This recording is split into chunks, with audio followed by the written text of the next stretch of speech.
Hello everyone, and welcome to the CB&Q in Wyoming. I'm Mark Pruitt. Today is November 3rd, 2020. Hard to believe the year's almost over, isn't it? This is layout update number 12. I got a lot accomplished on the layout this month, so there's quite a bit of stuff to go through. I'm sorry, but this layout update is probably going to be a little bit longer than they usually are. I'm not absolutely certain yet because I haven't written the narration, but there's a lot of photographs and a lot of progress to cover. And one of the things I learned this month, I'm going to need to build a whole lot more refrigerator cars. I've got quite a shortage on the layout, and you'll see why. So with that, let's get started. We ended last month's update at this point. I was just laying out the route to install the subroad bed for the Hudson area on the Chicago and Northwestern branch to Lander.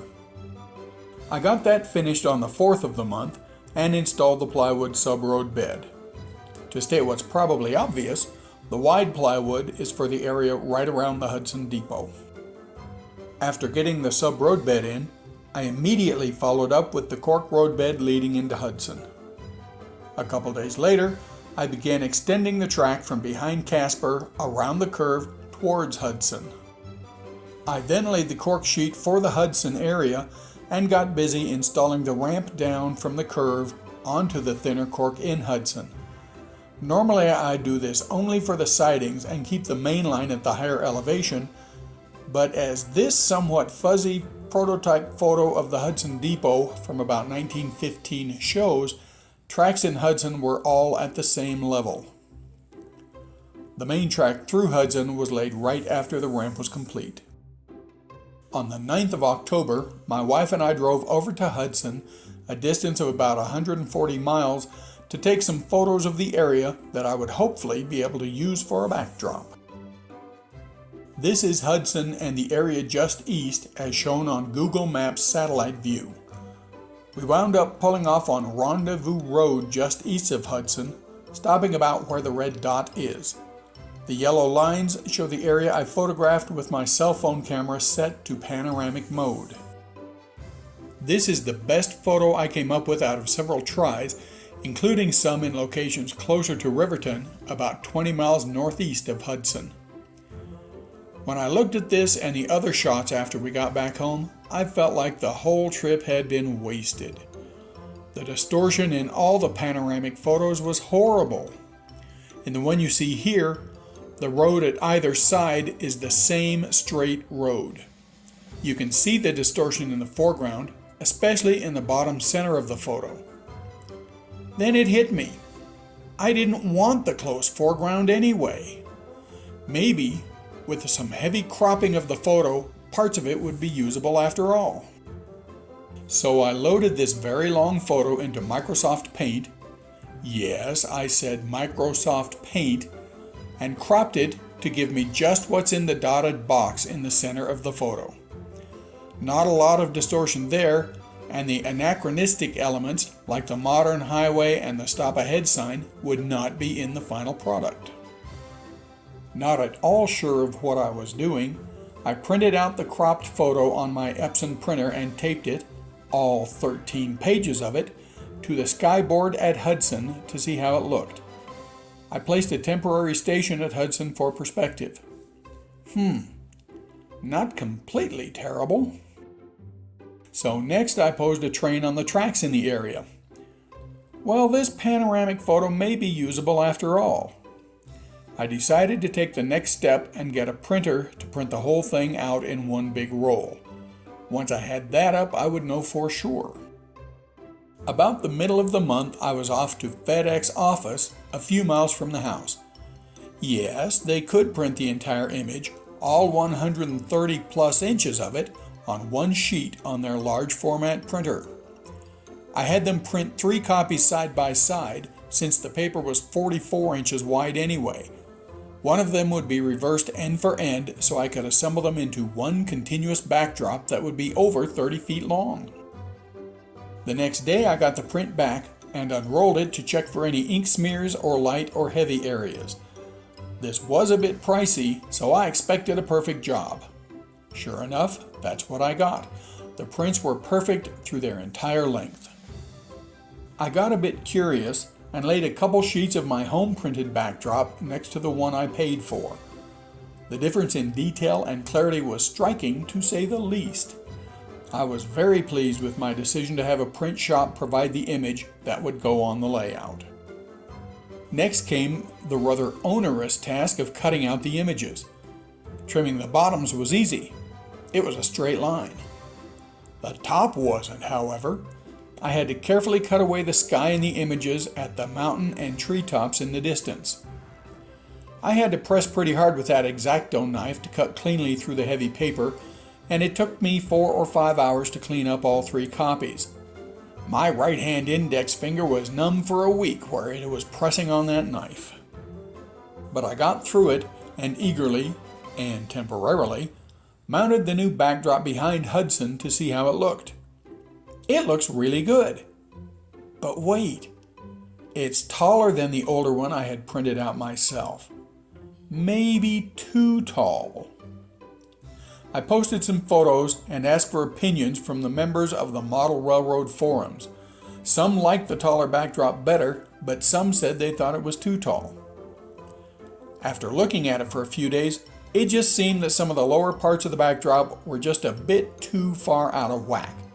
At one point, some barbed wire fence posts were a bit visible, and they would scale out to be about 30 feet tall.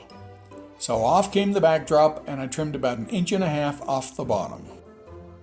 After trimming, the backdrop looked much better. The 30-foot fence posts were gone. I temporarily installed the other 2 backdrops and shot a few pictures of the train on the track behind Casper to see how it looked. I like it. The only problem is the shadow of the train on the backdrop, but I'm just going to have to live with that. And it's much more obvious in pictures than when you're standing there looking at it. The eye tends to edit out the shadows. I decided to throw together a short video of the train passing Hudson and heading towards Riverton. Here's a little snippet. I posted the entire 2-minute video to my YouTube channel about a week ago. If I remember, I'll put a link in the description section of this video.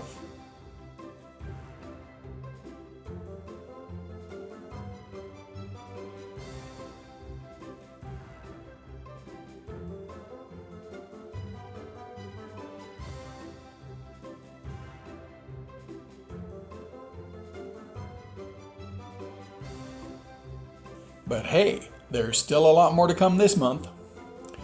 I'd been playing around with the idea of making some of the sidings on the Lander line code 55 since the main line itself was code 70. Since I always wanted to try out some code 55 track, I bit the bullet and ordered 6 sticks of microengineering code 55.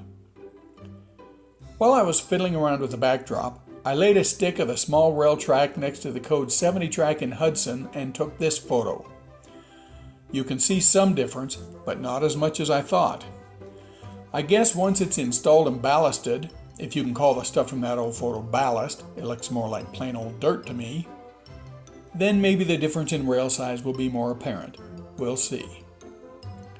And at this point, I want to thank a guy named Chip, also known as Space Mouse on the Model Railroader forums, for the code 55 rail and accessories he sent me. He'd planned to do some code 55 track work a few years ago, but things changed and he never did. So he sent me his supplies, which I'll use to make a few code 55 turnouts for the Riverton and Lander areas. Thanks, Chip. Also during the month of October, a not so uncommon problem reared its ugly head: benchwork contraction.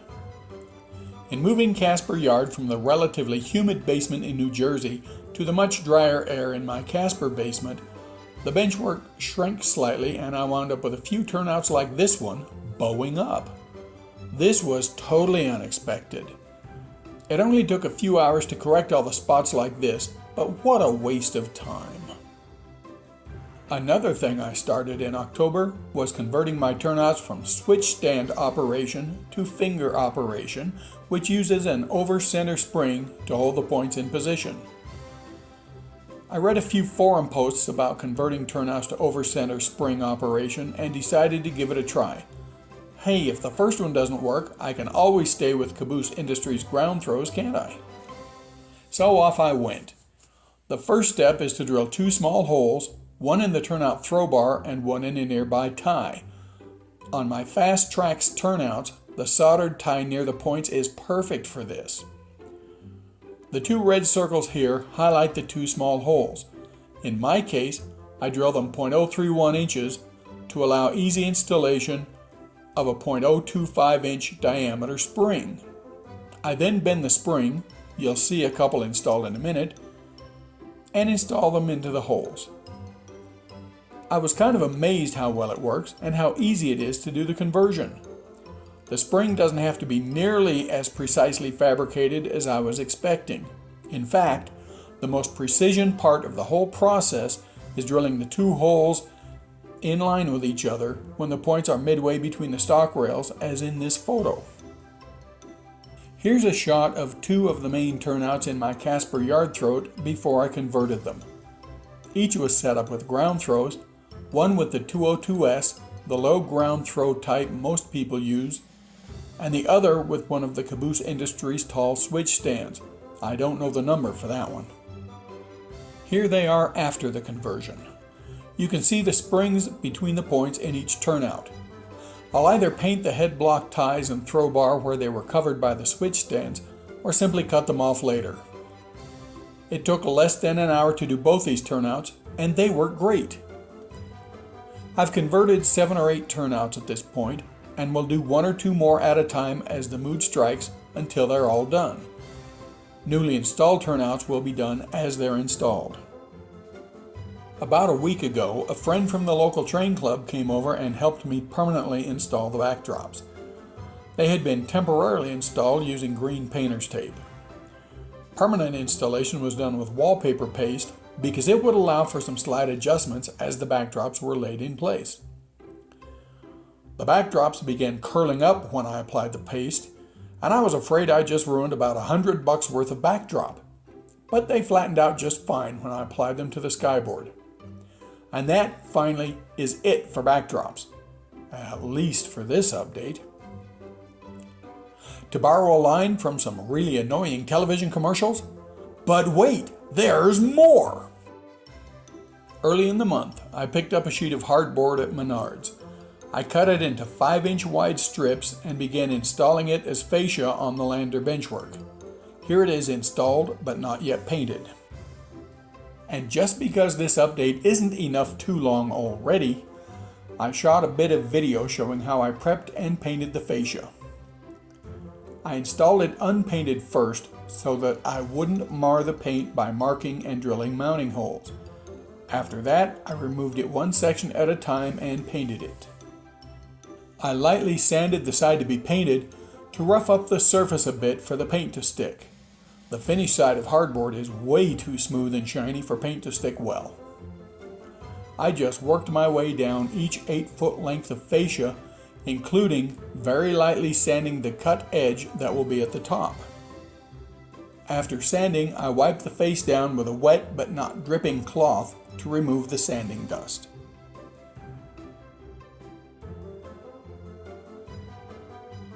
After the surface is dry again, about 5 minutes or so, I start painting. 2 light coats total. I make sure to get the ends and the top, but I don't bother painting the bottom or the back. Just like the sanding, I worked my way from one end to the other. And before you know it, we're done. Here's the fascia finished painted and reinstalled. Doesn't that bronze green look nice? For anyone still with me, there's even more. During the last few days, I laid out and installed the icing tracks in Casper. Casper had a large icing facility, and I wanted to represent that on the layout. Here's a view looking down the tracks from the other end. The tracks will support a 6-foot-long icing platform, which is enough for 12 reefers per track or 24 cars at a time. Remember in the opening when I said I needed more refrigerator cars? Here's every one I have on the layout parked on the icing tracks. That's 14. I need 10 more just to fully utilize the icing facility. When we add up the ones I'll need in staging to feed this beast, plus the ones that will be spotted around the layout, that adds up to a lot of refrigerator cars. I'll be busy assembling those kits for some time to come. And that brings us, finally, to the end of this update. Phew, I'm tired just looking back at everything I did this month. During the month of November, I'm hoping to start the 3D scenery on the Chicago and Northwestern shelf behind Casper. Everything else there is done, so I have no excuse not to start it. Since the shelf is only about 4 inches wide, over half of it track and roadbed, it should go pretty quickly. I'll also wire in the icing tracks in Casper. They're unpowered right now, and maybe add more of the Casper industrial tracks as well. Oh yeah, and I'll assemble some reefers. If you want to see some more of the layout, plus past model railroads I've built, and some rail fanning in Georgia, Wyoming, and on the Cumbers and Toltec Scenic Railroad in Colorado and New Mexico, plus a smattering of other railroad stuff, check out my website, the CB&QinWyoming.com. Thanks for sticking around through this long update. Stay healthy, stay safe, and I'll see you next month.